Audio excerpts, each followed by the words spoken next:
హోల్డర్స్గా ఆఫీసుల్లో ఉన్న వాళ్ళంతా ఎంజాయ్ చేసుకోవాలని ఒక్కసారిగా వచ్చారు. వచ్చి ఎంజాయ్మెంట్ చేస్తున్నారు వాళ్ళు. నోవాహు దినములలో కూడా అలాగే ఉంది, తెలుసా మీకు?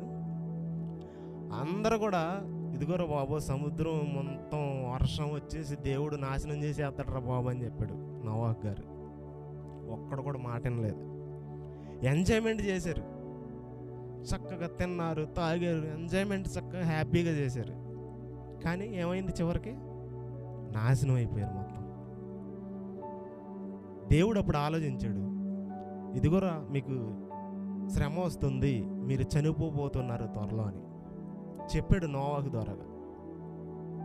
మరి ఈ రోజుల్లో కూడా సేవకుల ద్వారాగా ఎంతోమంది సువార్థికుల ద్వారాగా సువార్తనే ప్రకటింపచేస్తూనే ఉన్నాడు. అయినా కానీ సమాజం